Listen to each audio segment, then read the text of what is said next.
All right, so a little lesson here to help us practice our vocabulario for homes, rooms, and furnishings. Yes, I have pictures of different families in front of houses. No matter where you live, it's totally fine. You might have a casa, which is a house, an apartamento, which is an apartment, una casa adosada, which is a townhome, or you might have excuse me, please, una casa móvil, which is a mobile home. Any of them are fine. I just found some pictures that I thought we could use in class. That's what this is.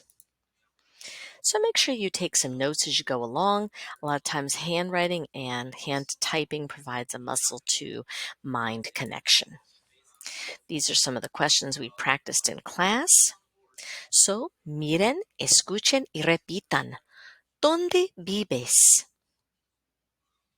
¿Dónde vives? Vivo en. Vivo en. ¿Qué tipo de hogar tienes?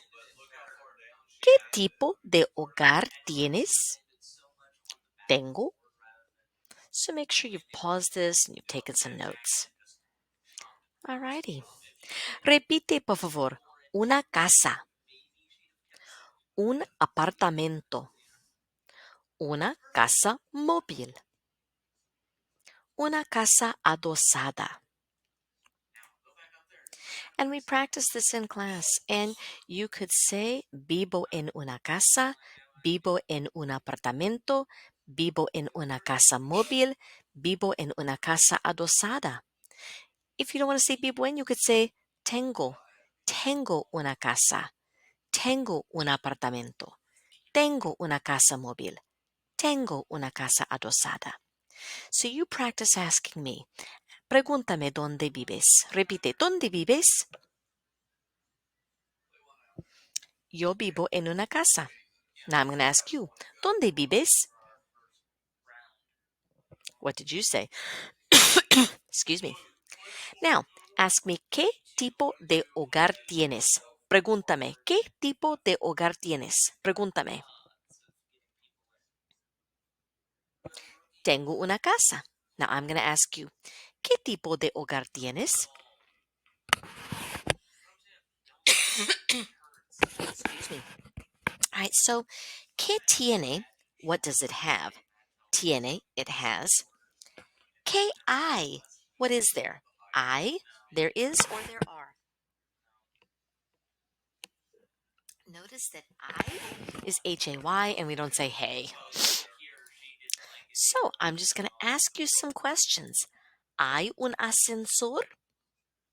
You might say sí, hay un ascensor. No, no hay un ascensor. If you don't like I, you could say tiene and ask, hey, ¿tiene un ascensor? Sí, tiene un ascensor. No, no tiene un ascensor.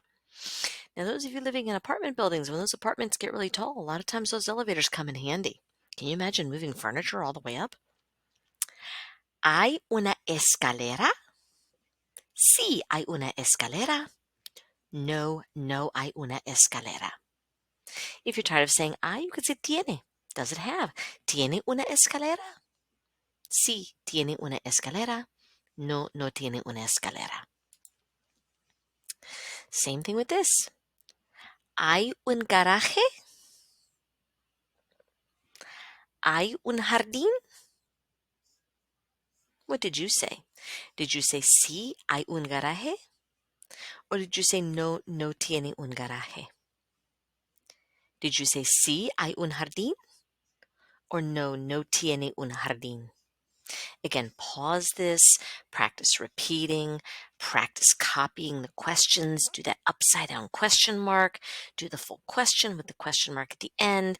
See this accent on the I for C and the accent on the I in jardín.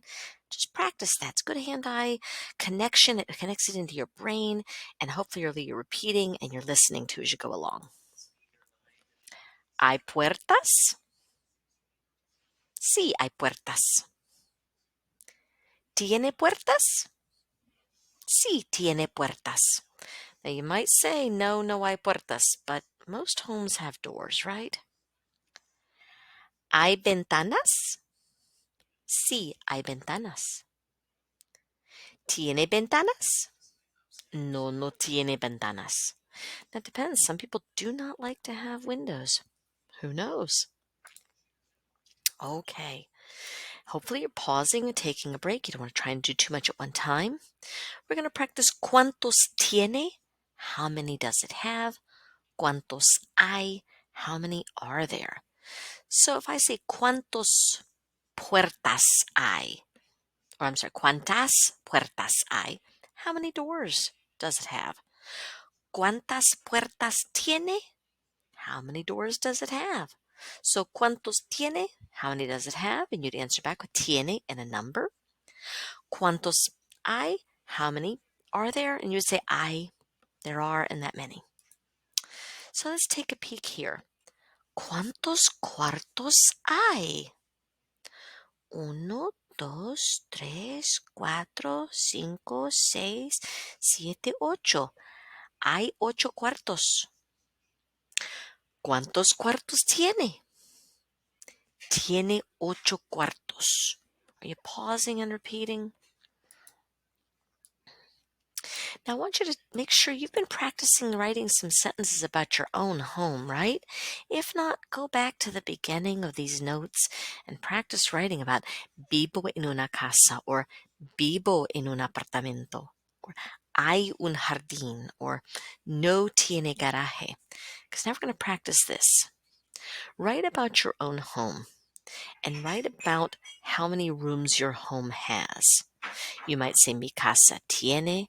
You might say mi apartamento tiene. You might say mi casa móvil tiene. You might say mi casa adosada tiene. Or you might say I and then the number and cuartos en mi casa. So ready? I'm going to ask you, ¿cuántos cuartos tiene tu hogar? ¿Cuántos cuartos hay en tu hogar?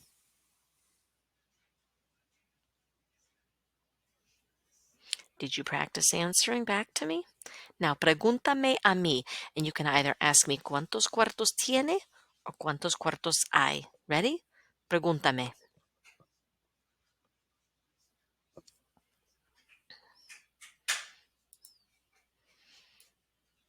Okay. ¿Cuántos tiene? ¿Cuántos hay? And I believe we stopped here the first time through with the lesson and we needed to take a break. So you probably wrote about your room or your home. Mi casa tiene una cocina. Or en mi casa hay una cocina. Now, some of you really love to cook, and you may have an outdoor kitchen in addition to an indoor kitchen, and that's totally cool. And you'd say, mi casa tiene dos cocinas. Some of you have double homes where you've had this big home that you've converted into two, and you might have two kitchens in there, and that's okay. We had a class discussion about dining rooms. Many people today have converted their dining room into a game room or a craft room, or it's just a beautiful room that people look at and people don't eat in there anymore.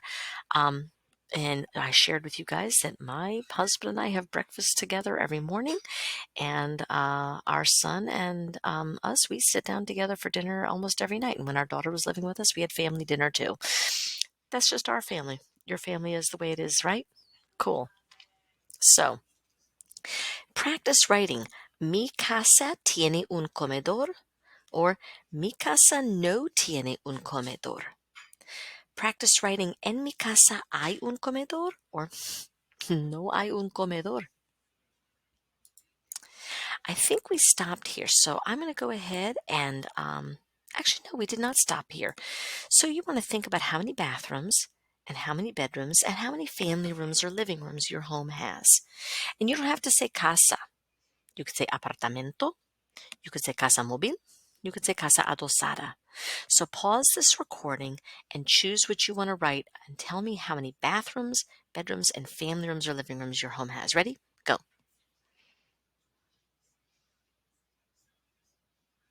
Okay, and you're back. Well, for my home, let me tell you about mine. Mi casa tiene 2.5 baños, 3 dormitorios, y 2 salas. Or I could change it up. I could say, en mi casa hay 2.5 baños, 3 dormitorios, y 2 salas.